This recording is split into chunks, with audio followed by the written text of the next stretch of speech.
Good afternoon, everyone. Welcome to another Rookie Card Collector 123 video. In today's episode, we're going to continue our look at my childhood minor league baseball card collection. Some of the cards I've added in more recent years, but many of these go back to my teenage days, collecting a lot of the TCMA minor league team set issues from the 70s into the 80s, and then the ProCards minor league issues during the 80s and into the early 90s. So first player we're going to look at today is Travis Fryman. Fryman was the star third baseman for some pretty bad Detroit Tigers teams during the 1990 or so era, throughout the 90s into the 2000s. A number of times, Fryman would be the only Tiger representative on the American League All-Star team. Like I said, outstanding third baseman, excellent hitter, had some power, hit for a pretty good 280 to 300 average typically, and good all-around player. This one is his 1988 ProCards minor league issue. He appears here with the Fayetteville Generals, so this was a Class A team. I believe this was his earliest minor league card. So Travis Fryman. Here we have a Travis Fryman again with the Toledo Mud Hens. So this is 1990. Fryman's at AAA at this point. The following season, he would join the Major League Tigers and remain there through the 90s. This one was put out by ProCards as well.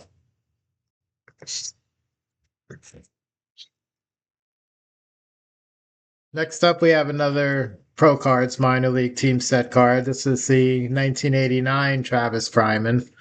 This was with the London Tigers. This was a high A ball. Fryman's second minor league card.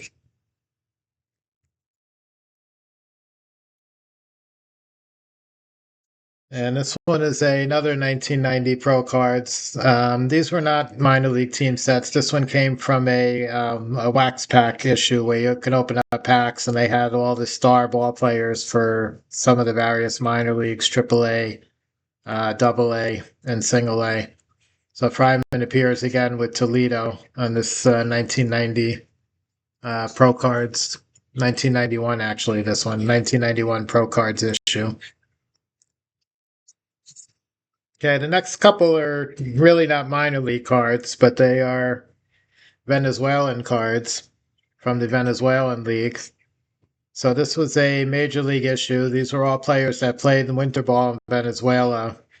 They started making these around 1970, and they did them just about every year through the 80s and I believe into the early 90s. This is Andres Galarraga, who was a star first baseman for the Montreal Expos, later on for the Colorado Rockies when they joined the National League as an expansion team. Galarraga hit for a good average, close to 300 career average, quite a few home runs, and pretty decent agile first baseman for a big guy his size. So this is the Venezuelan League. I have two of them. One of them is from 1981. One of them is from 1982. I forget which is which, but this is one of the two there. So this is an 81, 82 Venezuelan League, Galarraga. And this is the other Galarraga, playing for the Leones Ball Club.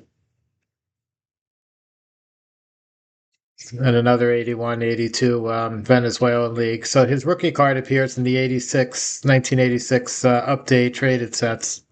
So he's in the tops traded. He's in the 86 Fleer regular set as a two-player prospect card. Also in the 86 Fleer update set. And then also in the 86 Donruss, the rookies update set. And an 86 Donruss regular rated rookie card.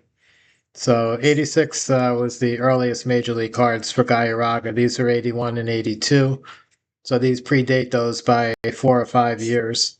So really cool items. These are not easy to find. These were issued in conjunction with albums that they were meant to be pasted into. So This will have some paper back damage on the top here from album removal, as many of them did. The other Gallaeraga, if we look at the back of that one, is also in the same situation. So two really neat Venezuelan league Andres Gallaeraga. I group them together with my minor league cards, even though they're really not in minor league. Next one I have is the very first professional baseball card for Ron Gant. Braves fans will remember Gant coming up to the majors with the Braves around 1988. A couple of years before they would start their playoff run throughout the 90s with the great pitching staff they had with John Smoltz and Tom Glavine and Steve Avery, and later on they added John Smoltz. But Ron Gant came up as a second baseman. Later on, he played primarily in the outfield, and he was one of the power speed guys, which are the guys I always loved to follow as a youngster. The guys that hit a lot of home runs, stole a lot of bases, hit for a decent average, but especially when he was during the second base part of his career, quite a few homers for a middle infielder. So Ron Gant, 86 pro cards. He's with the Durham Bulls, made famous by the Bull Durham movie with Kevin Costner back in, I think it was 1988 or 1989. So Ron Gant, first minor league card. Here we have the 87 Ron Gant minor league card. This was also, this one was put out by Best, which was another company in addition to ProCards that put out a lot of minor league team sets during the late 80s and into the 90s. So again, second baseman for Greenville. This is Double A, so this is a step up from his previous card showing him at Durham.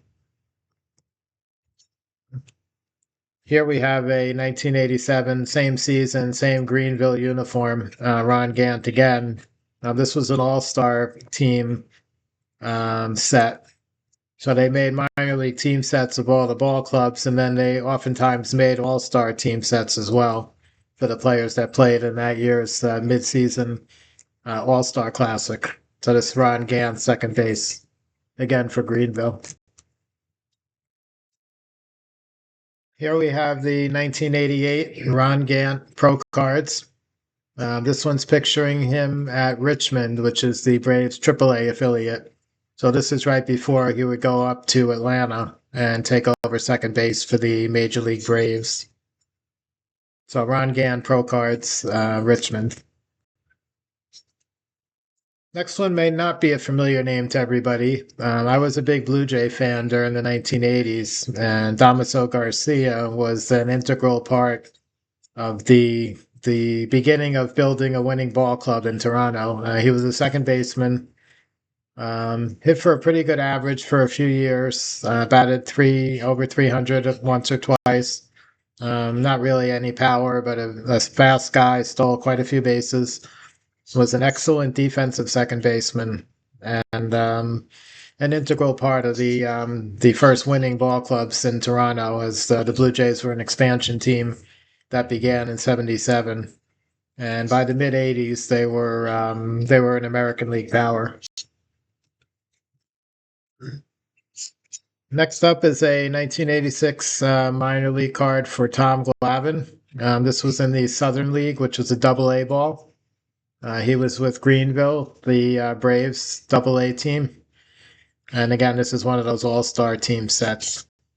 I do not have the Tom Glavine minor league card, his first minor league card. That's a pretty hot one and fairly high price these days. Next up, we have a 1989 Juan Gonzalez with the Tulsa Drillers, which is the Rangers Double-A team. This was put out by Grand Slam. Grand Slam put out minor league team sets for the Texas League ball club, so they were sort of a regional card issuer. Gonzalez, of course, put up really big numbers throughout the 90s, was involved in the PED implications, and lost a lot of his fan base and credibility because of that. but one of the great power hitters of the 1990s, Juan Gonzalez, Texas Rangers. Okay, next up we have 1983 Lynchburg, Dwight Gooden. Of course, the superstar New York Mets pitcher came up to the majors in '84, won National League Rookie of the Year and Cy Young the next season. Led the Mets to the '86 World Championship. Unfortunately, had some issues with drugs as the years continued and did not end up with the Hall of Fame career that many predicted he would. Later went on to some pretty good seasons with the New York Yankees as well. And part of the tandem along with Darryl Strawberry that really brought the Mets to prominence in the mid 80s. So Dwight Gooden, 83 Lynchburg. This is a TCMA issue. Next up, we have Mark Grace. This one is a 1988 ProCards. Here he's with the Iowa Cubs, which is the Chicago Cubs AAA affiliate. This would be the year, later in the year, he would be up in Chicago and would be the Cubs' first baseman for the next number of seasons. So Mark Grace, excellent hitter, 300 career average or close to it, and not a ton of power for a first baseman, but also an excellent fielder. This is the very first Mark Grace minor league card. This is his 1987 ProCards. This is with Pittsfield, which was a Class A Chicago Cub affiliate. So a really young Mark Grace there. Next up is a big one. This is Ken Griffey Jr. This one is 1988 San Bernardino Spirit. So that was the high A ball team for the Seattle Mariners.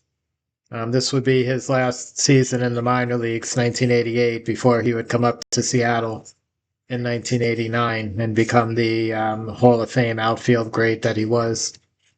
Griffey has one card issued before this, which was in 1987, the year before. He played at Bellingham, which is a low Class A Mariners team. I do not have that one at this time. Next up is another one of those all-star sets. This is another 1989 best minor league card. This is Marquise Grissom. Grissom starred for the Braves, perennial National League pennant winners throughout the 90s, mainly center field. He was another power speed guy that stole a lot of bases, had pretty good power, hit for a pretty good average, excellent defensive player. So really good all-around ball player. Maybe one of the more underrated guys in the National League. Marquise Grissom began his career with the Expos, but would move on to the Braves a few years later. This one is the first minor league card for Marquise Grissom. This is 1988. This is ProCards. And he's with the Jamestown Expos, which is a Class A ball club. Next up, I mentioned I was a big Toronto Blue Jay fan during the 80s. So Kelly Gruber was part of that integral mid 80s building of a championship ball club. He was a third baseman. Had a relatively short career, had some injuries that kind of derailed him. But in the mid to late 80s, he was maybe one of the top couple of third basemen in the American League. Had good power and excellent defensive player. This was his earliest minor league card. This is 1980 TCMA, picturing him with the Batavia Ball Club, Batavia Triplets. Kelly Gruber. Now we got another Kelly Gruber. This is a 1984 TCMA. Here he's in the Blue Jays organization with Syracuse, which is the Blue Jays AAA team. He would come up to Toronto in 1985. So again, Kelly Gruber, third baseman. Next, we have a 1978 Kramer. This was a company that produced over several different years, mainly Pacific Coast League card sets, another regional manufacturer. This is Pedro Guerrero.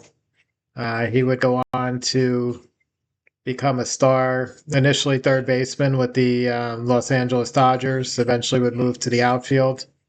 Also had several good seasons with the St. Louis Cardinals.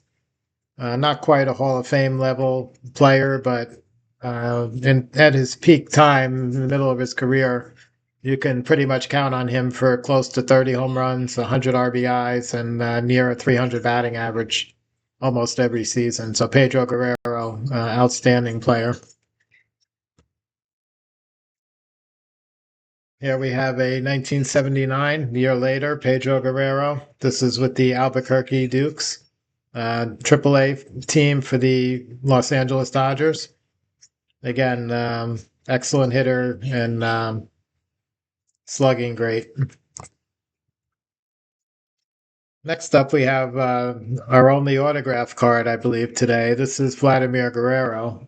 This is picturing him in his Harrisburg uniform. Um, this was not a licensed card. This was put out by Classic. It's a part of a 5 sport set. So you see no affiliate name on the jersey for the team. But Guerrero came up to Montreal in 1997, I believe. Would later move on to the Angels and a couple of other teams. And now in the Hall of Fame, one of Major League Baseball's best outfielders during the 90s, 2000s, and into the early 20 teens.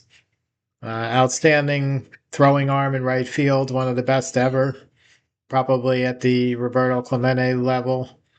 Outstanding hitter, hit well over 300 for his career. Hit 30 home runs, 100 RBIs, a number of times. Had a couple of big stolen base years, almost had a 40-40 season. I think missed by one home run or one stolen base of doing that. And this is his autograph card from the minor leagues before he went up to Montreal in 1995. Vladimir Guerrero. Next up, we've got a 1982 TCMA Mel Hall. Mel Hall was another excellent all-around player. Came up with the Cubs. He was a power speed guy, not tremendous power, but very good speed, pretty good hitter, and did not quite have the major league career that I would have expected, but still was an excellent outfielder, put up some pretty good numbers, moved around quite a bit, played for the Yankees for a little while. So Mel Hall, mainly center field. This is with the Iowa Cubs, AAA. Next up is Billy Hatcher. Hatcher was an outfielder for a number of major league clubs. Probably his most notable were the mid 80s Houston Astros. Also, a very notable home run he hit against the Mets in the 1986 playoffs in an extra inning game. Hatcher was a good all around player, good defender, fairly good hitter, a little bit of power, very fast, stole a lot of bases. This is him with the Iowa Cubs team TCMA card from 1984. Next up, we have Von Hayes, 1981 TCMA. This is with the Charleston Ball Club, which is a Cleveland Indians AAA affiliate, International League. Hayes would move up to Cleveland in 1982, the following year. Had a couple of good seasons there, went to the Phillies, had a few good seasons with the Phillies, and then his career kind of fizzled out. Did not have a very long MLB career, but was a good all-around player, good defense, pretty good hitter, and some speed as well. So Von Hayes, 1981 TCMA. Next up is a guy who was a big prospect at one time with the Pittsburgh Pirates. This is actually another autograph from that classic 1995 5 sport set. The autograph is a little hard to see. He signed it in the black area, most of it. But Hermanson was a top prospect with the Pirates. He was a infielder, outfielder, hit for good power in the minor leagues. Got to the majors, never really did very much up in the major leagues. But I did a private signing with him at my home in Florida when he was coming up through the minors, as I had done with several other top prospects during that 1995 time frame. So I kept this card mainly for that reason. Otherwise, did not really have any sort of notable major league career. We're going to look at one more player and then we'll end our showing for today. So this is Oral Hershiser, star pitcher for the Los Angeles Dodgers through the beginning in the mid 80s and running through the 90s, would move to Cleveland later. Not quite Hall of Fame level career, but very good. Had a very notable scoreless inning streak, broke, I believe it was Don Drysdale's major league record back around 1988. And Hershiser's pictured here on this 1983 TCMA Albuquerque Dukes in that uniform. And one more Oral Hershiser. This is the year before, 1982. Same Albuquerque Dukes affiliate, Los Angeles Dodgers. That was AAA. And this was Hershiser's early minor league card. So that's going to wrap up today's episode on look back at some of my minor league collection. A lot of these I had since I was a teenager. Added some more in recent years. We're doing these alphabetical starting from A, so we're at H right now. So next episode that we look at minor league cards, we'll continue on from there. So hope you enjoyed today's video. Have a great day, and I'll catch you guys on the next one.